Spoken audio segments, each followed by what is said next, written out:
Welcome back to Carnage and Corner, ladies and gentlemen. I am Ken Carnage, and tonight we're going to go over, we're going to do a little review of WWE's Elimination Chamber pay-per-view. This was SmackDown's go-home pay-per-view before WrestleMania. Their chance to shake things up and set the table. That being said, the pre-show had a couple of good matches on it. Mojo Rawley defeated Kurt Hawkins, which I would hope so. Kurt Hawkins' gimmick is garbage. Becky Lynch defeated Mickie James. This was a very good match. I don't know. I couldn't quite tell you why these two didn't make the main card. Probably to leave time for the actual elimination chamber match. But they were fantastic. I really do look forward to seeing these two work some more. Talk about that in a little bit. Kalisto and Apollo Crews defeated Dolph Ziggler in a 2-on-1 handicap match. Why is Dolph Ziggler still around? I couldn't tell you. I don't know. I'm going to be honest. I try not to watch Dolph Ziggler at this point. Moving on to something I do want to talk about, the tag team turmoil match for the SmackDown tag team titles. American Alpha retained. They were my pick. I believe they would retain. I wanted them to retain. It made sense to me that it should be them that keeps the titles. But their chances weren't very good, to be entirely honest. But they pulled it out. They looked outstanding, and they're still your tag team champions, which is good. One of the best ways to build prestige on a title is to have dominant, long reigning champions. Because you sell the importance of the title by people trying to obtain it. I mean, just basic storytelling. So they're doing good there. Nikki and Natalya fought to a double countout. I would have rather seen this match on the pre-show and seen Becky and Mickey on the main show, because Nikki and Natalya. I mean, personally, I don't care, and I can't think of anybody who does, except for the housewife who's addicted to Total Bellas. I don't, whatever. Anyways, moving on.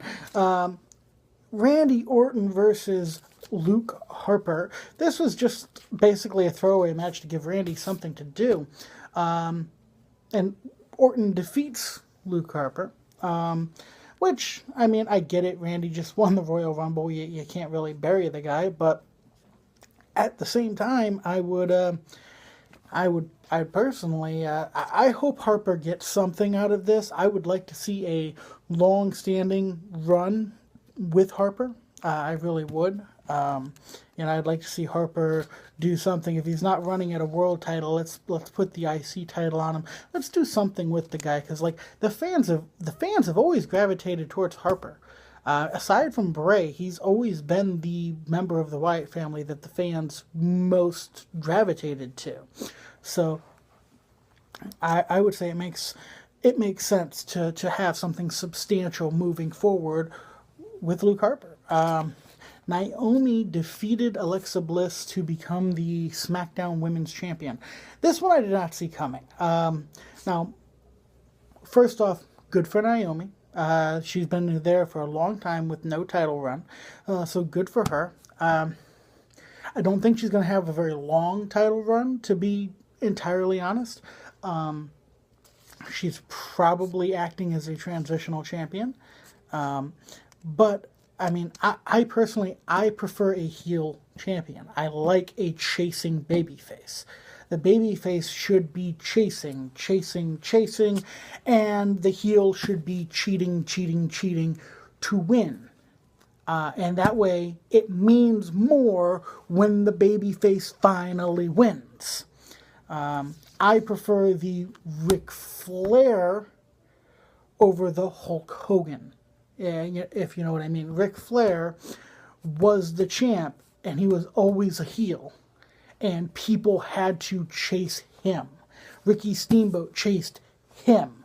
Dusty Rhodes chased him. Well, I think Ricochet's Dusty first, but that's neither here nor there. You know, it feels more right to me. This is not, you know, I'm not saying there's anything wrong with this. It's not what I would have done. But I mean, like I said, it's not like Naomi doesn't deserve it. She's put in a lot of work. But that being said, as to where they'll go from here with that title, I mean, Alexa could win it back from Naomi. She may not. If Alexa doesn't win it back from Naomi, I would, you know, just booking off the fly here.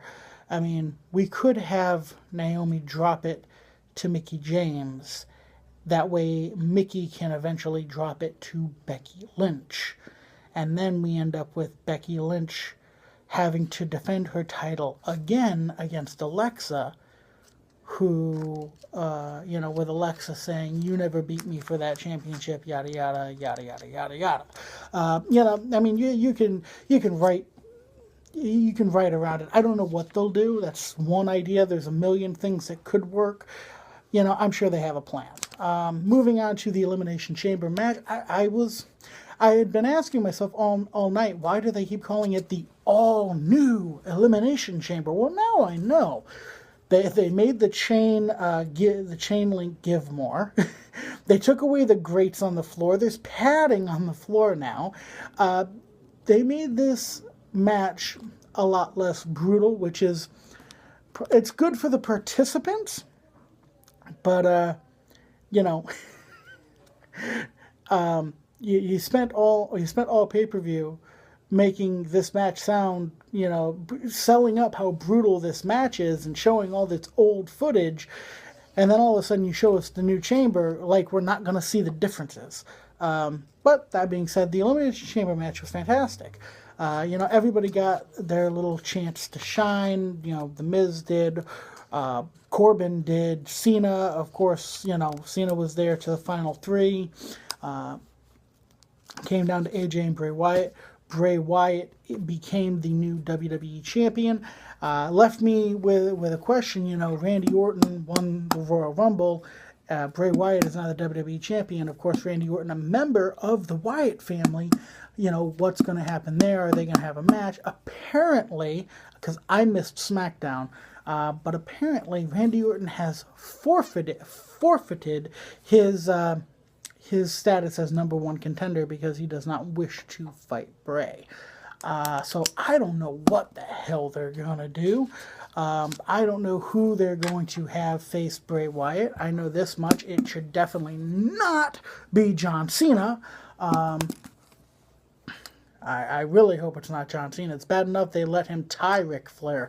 I'm going to have a coronary if they freaking have John Cena eclipse Ric Flair's record, because John Cena couldn't lace Ric Flair's boots, and this is very ridiculous, very aggravating, very irritating. That being said, I think I'd enjoy AJ Styles, Bray Wyatt, but then it's heel on heel. Unless they want to start moving Bray towards being a character babyface, which they should do. Why they're not, I don't know. I don't know. I mean, the options are open. Everything's wide open. So as for what they're going to do with the title picture, I'm still waiting to see. But as far as the Elimination Chamber overall, I say I'd give it a B. It definitely wasn't their best pay-per-view, but it was a solid showing. I'd give it a B. It wasn't bad. But that is where we're sitting at. We have a lot more questions than we have answers. Which, not for nothing, that means they're doing their job right, because if we have more questions than we have answers, well then we have to tune in, don't we? So, that being said, that was Elimination Chamber in a nutshell, real quick for you. I am Ken Carnage. This has been another episode of Carnage Corner, and until next time, Carnage is right around the corner.